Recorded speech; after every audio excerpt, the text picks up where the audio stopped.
We are talking brand new Dynasty ADP on today's Locked On Dynasty. You are Locked On Dynasty Football, part of the Locked On Podcast Network. Here are your hosts, Matt Williamson and Ryan McDowell. Thanks for making Locked On Dynasty your first listen every day. We're free and available on all platforms. Today's episode is brought to you by BetOnline. BetOnline has you covered this season with more props, odds, and lines than ever before. BetOnline, where the game starts. Welcome to the Locked On Dynasty Football Podcast. I'm your host, Ryan McDowell. You can follow me on Twitter at RyanMC23. Joining me, as always, is Matt Williamson. Find Matt on Twitter at WilliamsonNFL. Matt, how's it going? It's good. How are you? I'm good. Had a couple days off work, ready to kind of get back in the groove, ready for week 10. I can't believe we're already this far into the season, but here we are.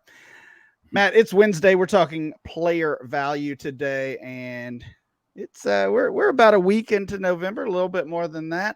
That means we have brand new Dynasty ADP from Dynasty League Football. We're going to talk the top 5 players from each position. So let's get right to it, Matt. Let's look at the quarterback position here. We've talked about this a lot. We look at this ADP, these ADP updates every month, and we predict ADP. We kind of do it all. And we've had a set group of quarterbacks for quite a while now, especially if you're focused on the top 5. And that's changed this month, Matt. We still have Josh Allen. Allen, quarterback 1. Patrick Mahomes, quarterback 2. No big surprises there. But Jalen Hurts, and deservedly so, has cracked the top 5 all the way up to quarterback 3 after his great start to the season. He was great last year. I mean, there was lots of talk about he would still be replaced, and is he a long-term starter, and is he going to hurt AJ Brown, and all of that talk, including some of it that came from us. Sure, just looks silly now. It does. I mean, he's tearing it up. He's in a phenomenal situation. They've proven time and time again that they will put everything around him to succeed. They have a great line. He's obviously a tremendous asset as a runner. I think he kind of stands alone at 3, huh? I think so as well. We mentioned it earlier this week, I think, but I feel like there's even a tier after Hurts. So it's Allen, Mahomes, Hurts, and then a little bit of a drop off to everybody else in Dynasty. And I mean, I guess I would say if you're still one of those people who has doubts about Jalen Hurts and you somehow have him on your roster, I guess this is your best chance to sell if you've held out this long. But I can't imagine too many people are in that situation. I bet if you have him, you're pretty happy, and you're doing all right in your league right now too. Absolutely. Justin Herbert, we talked about him just yesterday as a player who struggled over the past month, but his value hasn't dropped too far yet, at least according to this ADP, because he is the quarterback 4. I know you had some good things to say about Herbert yesterday. Of course, the injuries to Keenan Allen and Mike Williams, the injuries to that offensive line. It's been rough on Herbert. The injury that he suffered himself, that he has played through, kind of everything going against Justin Herbert. But I don't think there's any reason to be concerned long-term about the Chargers quarterback. Love the player, the talent, the mental makeup, all those things. I just think that he's had a lot of things going against him this year. Yeah. His injury, the injuries around him, including Slater, a great young left tackle. I don't think the offense is particularly advanced either, and that's not a knock on him. I just think that that scheme is not wonderful, but he's overcome that before. I think this is your last opportunity to buy him at any kind of discount. I'll be honest, though, I'm a little shocked that he came in at 4 still. Kyler's out there, Lamar, guys like that. Yeah, I was surprised to see Herbert that high as well. A little surprised at the next guy, the 5th guy on our list. It's Joe Burrow, and not surprised because he has not been playing well. He certainly has, even with Jamar Chase out the past 2 weeks and probably at least the next couple of weeks as well. Burrow has continued to put up pretty big numbers. He's quarterback 5. You mentioned a couple of the names. Lamar Jackson, not in this top 5. Kyler Murray, not in this top 5. We talked Justin Fields just yesterday. He's not here, of course, although if we might be knocking on the door. Yeah, if we redid these mocks right now, he might be in the group. But thoughts on Joe Burrow as the 5th guy and players like Jackson and Kyler not cracking the top 5? Yeah, I mean, I really think Jackson, Kyler, Fields are hard to ignore. I mean, just because of their running, of course. And deep down, I think that if you offered the Fields owner, Burrow or Herbert, straight up for Fields on November 9th, I don't know that you get many, trade verifications. I mean, I think people that own Fields are not parting with him very quickly.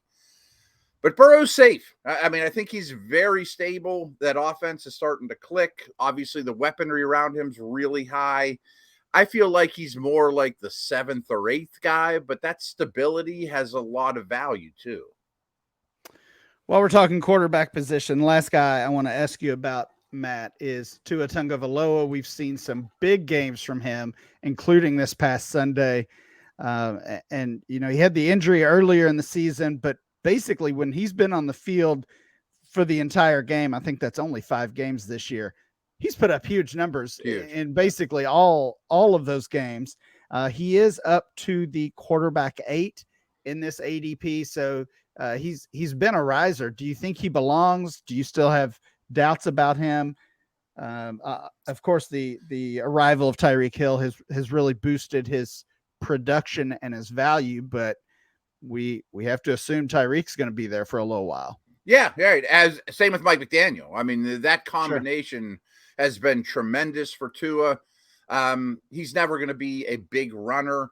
Of all the names we mentioned, he would be last for me behind Burrow, Kyler, Lamar, even Fields at this point. And part of that's because I don't love him as a quarterback, but boy, do I love his situation, and the numbers don't lie. And that matters more in fantasy than my scouting report on him for the NFL, So yeah, I mean, he's definitely a top 10 guy. I think 8-ish is perfectly fine with that. I think that's where he belongs. Yeah. He's still young. Yeah. Yesterday in that conversation about Justin Fields, we talked about the coaching staff being a little bit of a hindrance, and at least until the past few weeks. We talked obviously about the lack of weapons surrounding Justin Fields. It's the complete opposite for Tua. He's got the coaching staff that's getting it done. He's got some elite level weapons, especially those 2 receivers. So yeah, Tua and Fields, for different reasons, are big gainers in Dynasty. Real quick though. Yep. I might have Watson over several of those.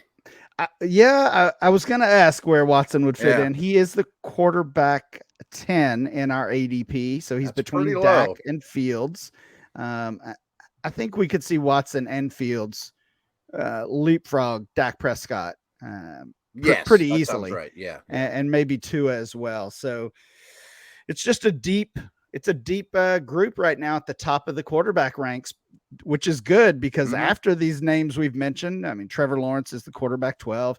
After that, it falls off very quickly with some of those veterans that we have trusted for years, not getting it done this year. So after those quarterback 1, after that quarterback 1 tier, it gets very ugly very quickly. Matt, when we come back, we'll talk running backs and wide receivers. Everyone, Thanksgiving's right around the corner. I'm sure you're like me and you're seeing Christmas ads left and right. It is officially holiday season, basically the day that Halloween ends. But did you know over the holidays, property crimes like burglaries and package thefts spike nationally in a massive way? I mean, think of all those gifts sitting on your front porch and things like that people send you, or you're going to package to send to somebody else. Well, that stuff's in danger, so that's why our friends at Simply Safe Home Security are offering 50% off their award-winning security system so that more families can feel safe and secure this holiday season. Order your Simply Safe system for half off today and enjoy advanced security and greater peace of mind this holiday season. Again, I just love I get a lot of packages sent to the house year round with, 2 kids and all the stuff that comes from Amazon Prime and all that. And it's just a very secure feeling knowing that someone's kind of got your back there. Simply Safe was named the best home security system of 2022 by U.S. News and World Reports. That's the 3rd year in a row. In an emergency, 24/7 professional monitoring agents use Fast Protect technology exclusively from Simply Safe to capture critical evidence and verify the threat is real, so you can get priority police response. 24/7 professional monitoring service costs less than $1 a day, less than half the price of ADT's traditional professionally installed system. With the top-rated Simply Safe app, stay in complete control of your system anytime, anywhere, arm or disarm, unlock for a guest, access your cameras, or adjust system settings. It's very, very easy to use. Don't miss your chance to save big on the only security system I recommend. Get 50% off any new Simply Safe system at simplysafe.com/LockedOnNFL. This is their biggest discount of the year, so don't wait. That's simplysafe.com/LockedOnNFL. There's no safe like Simply Safe. Thanks for making Locked On Dynasty your first listen today. For your second listen, check out Locked On Sports Today. From the games that matter to the biggest stories in sports, go beyond the scoreboard and behind the scenes with local experts and insights only Locked On can provide. Locked On Sports Today, available on this app, YouTube, and wherever you get your podcast. Matt, let's continue our new ADP conversation. We're looking at November ADP from Dynasty League Football. We talked quarterback in our first segment. Let's move over to the running back position. Certainly a volatile position that we've talked about all year. Jonathan Taylor looked bulletproof coming into the year. He has been anything but that. He's fallen really out of the conversation to be the 101 pick in Dynasty startups, at least for now. Maybe that changes. But he's does not have a lock on that RB1 spot either. He did retain it for this month, though. Are you surprised we still have Jonathan Taylor as the top running back drafted? Originally, when I saw this list, I said, wow, he's still number 1. He's been killing people this year. But then I thought, who should be above him? And there are some cases to be made by some of these other guys that we'll mention and some that aren't even on this list. But here's my worry about Taylor going forward is I believe, there's been craziness around the Colts those last couple of weeks, starting with the Ryan benching, let alone Jeff Saturday's the new head coach. Are they going to hire Peyton Manning to be the quarterback coach and Marvin Harrison to coach the receivers? So I really believe that the owner, who's maybe a little off his rocker, wants to tank, that he wants to lose every game going forward. I don't know if they're going to dress Taylor the rest of the year.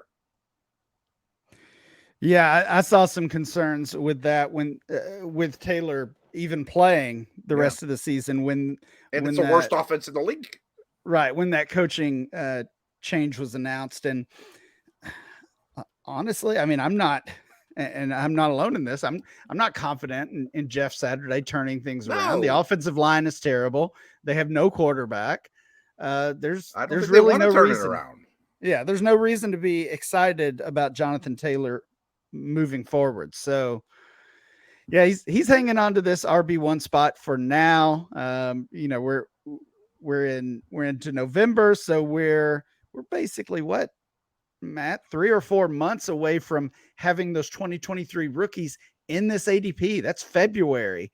And maybe it's Bijan Robinson as the RB1 at that point. If not, it might be Kenneth Walker, this year's rookie, who is the RB2. And again, we've talked about this a lot. Breece Hall moved way up very quickly and then fell off just as quickly due to that injury. Kenneth Walker has taken advantage of an injury himself. Of course, his teammate Rashad Penny being done for the year, and Walker has been just unbelievable. We talked about him yesterday. I don't know what else needs to be said. You said at that point he was the top 5 guy. Here he is at RB2. You don't think that's too high, do you? I think the more I think about it, I'd rather have him than Taylor. Like I'm putting myself in my shoes of the teams where I'm going to make the playoffs. I feel pretty confident at that point. if someone offered me Walker for Taylor, I think I say, sure. Especially for the short-term fix. Right. If you've got a contender and you can get that production in your lineup every week, it'd be crazy to turn it down, honestly. Yeah, right. Maybe a little bit of a tier drop here. The RB3 is Saquon Barkley, having a great bounce back year. A little bit of out of sight, out of mind, because the Giants were on bye this past week, and we're so reactive to the weekly events. But Barkley's had just a great year so far. Yeah, and I think there's a case for him still at number one. We kind of talked about him and McCaffrey in the same bucket before. I think Ekeler, who's next on this list, is certainly in that mold as well. Just phenomenal usage, production, age is your only worry. Fair or not, though, if Barkley stubs his toe, same with McCaffrey, their stock's just going to fall apart. You know what I mean? Like any little minor injury that could happen to anybody, the world would overreact so much. Yeah, that stigma is definitely still hanging around Barkley and McCaffrey as well, as you said. You already mentioned the name. Austin Ekeler is the RB4. Just continues to score touchdown after touchdown. He did it last year. I think he scored 20 last year total. And of course, the idea was there's no way he can repeat that, and he is repeating that. So, despite being one of the older running backs in the top 10, he remains on this list. He's the RB4. Any concern with that? Just age and workload. But I mean, go watch his workout videos and stuff. I mean, he's a remarkable physical specimen. Maybe his, touches go down a little when Allen and Williams return. We just had that Herbert conversation, but boy, I mean, they use him at the goal line. They throw him the football. I mean, he's the prototype. He's the archetype. I mean, I think that he's exactly what you want. So I don't know how long he'll be in it for. They've tried to use a mid-round pick on his replacement 1,000 times, it seems like, or not replacement, but his complement, backup. Right. But he just, pushes them aside. Yeah, keeps getting it done. We'll talk about the last guy on the list in a moment, but it's not Travis Etienne, and I was surprised to see that. I thought the way he's been playing, the trade of James Robinson, I thought Etienne might crack the top 5. I'd probably rather have Etienne than Barkley or Ekeler at this point. So again, thinking, of course, dynasty standpoint. But the last player on this list, we're talking top 5 dynasty running backs. It's Taylor, Walker, Barkley, Ekeler. RB5 is Breece Hall. I wondered how far he would fall after that injury. This is our first collection of ADP since Breece Hall tore his ACL and ended his rookie season. I mean, dynasty managers just love this guy. I've seen several people still say they would consider him the dynasty RB1, despite the injury and missing the rest of this season. I'm not going that far, but I'm not really surprised to see him as a top 5 guy either. I'm not. I mean, he was super impressive the short stint we saw him. All of us liked him coming out of college, one level or another. He's a receiver. This injury does not sound like it's quite as bad as, say, Javonte Williams, in terms of long-term Dobbins-like situation, hopefully, knock on wood.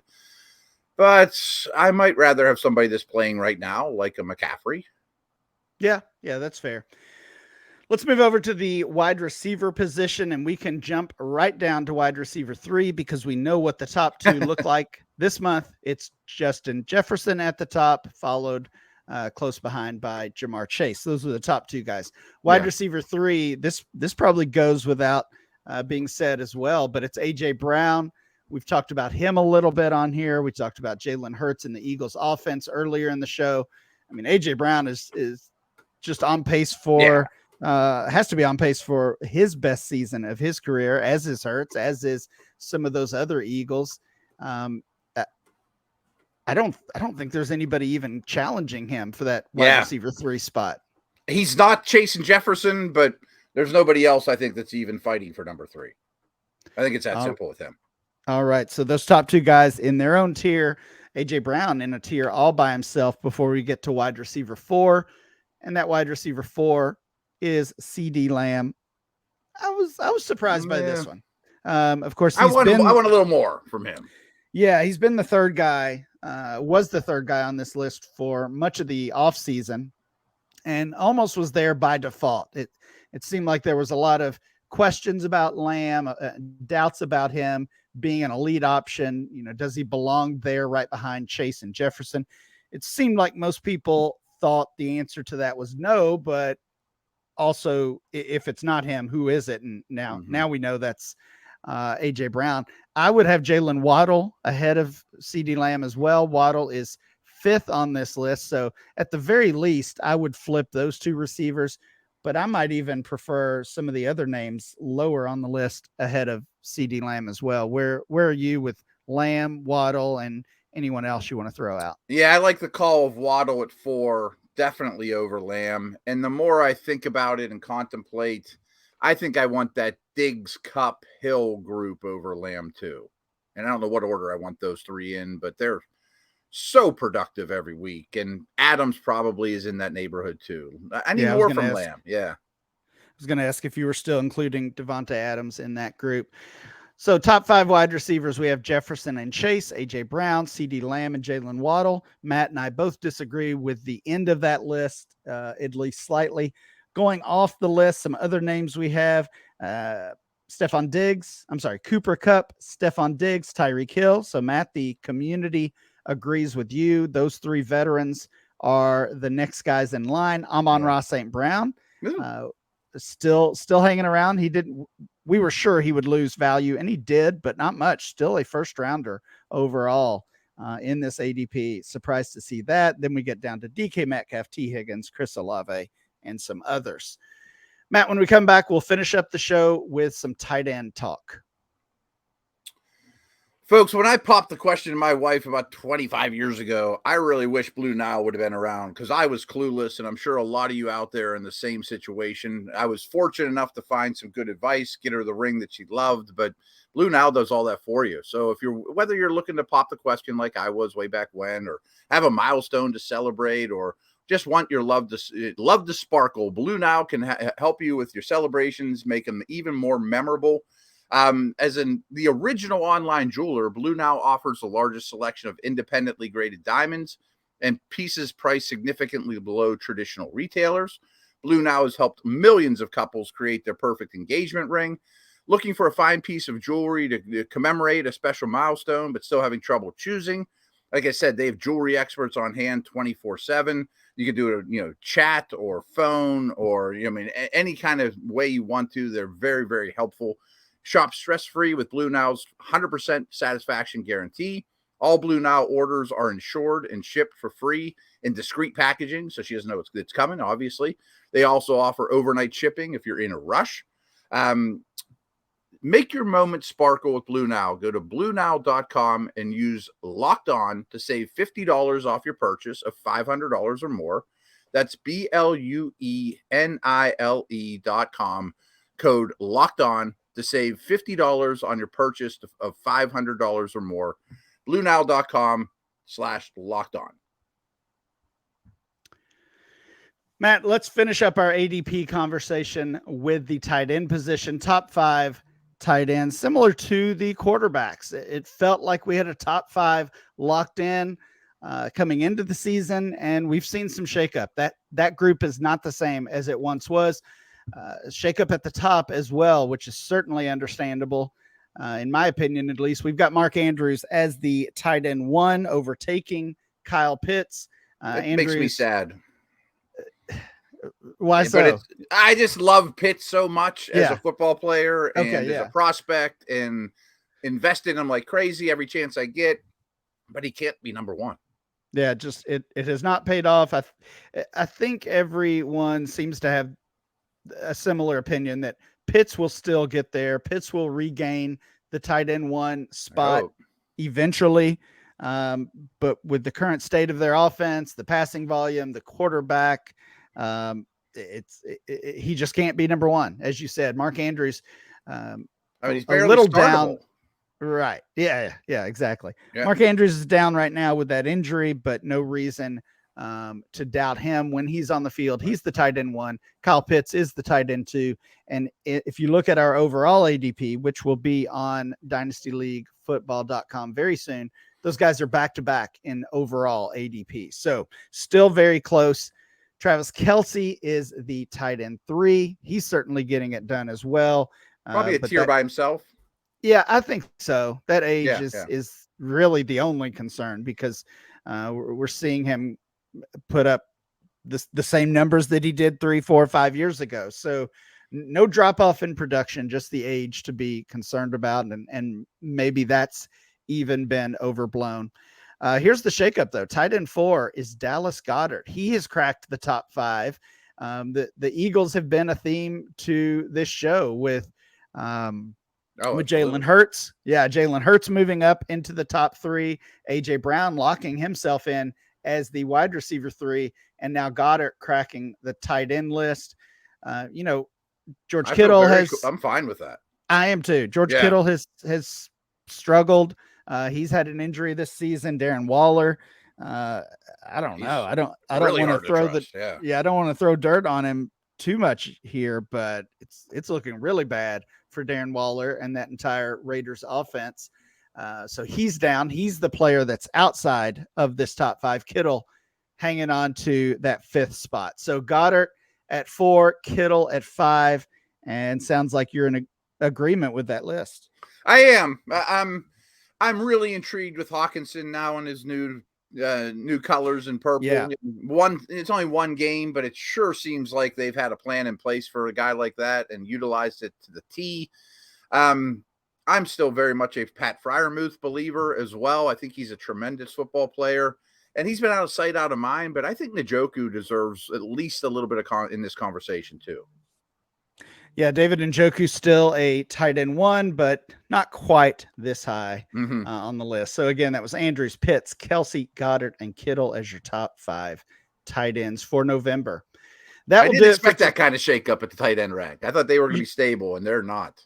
Yeah, I think people are really giving up on Waller. So maybe a buy low chance for him. He's not as old even as Travis Kelce. So he may end up in Green Bay or something eventually, Well, they tried, right? I know, right?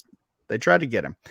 That'll do it for today's show. Please make sure you download and subscribe to the podcast on Apple Podcasts, Spotify, or wherever you get your podcast. Subscribe to the Locked On Dynasty channel on YouTube. Remember to follow the show on Twitter at Locked On Dynasty. Follow Matt at Williamson NFL. And I'm Ryan, MC23. We'll be back next time with more Locked On Dynasty.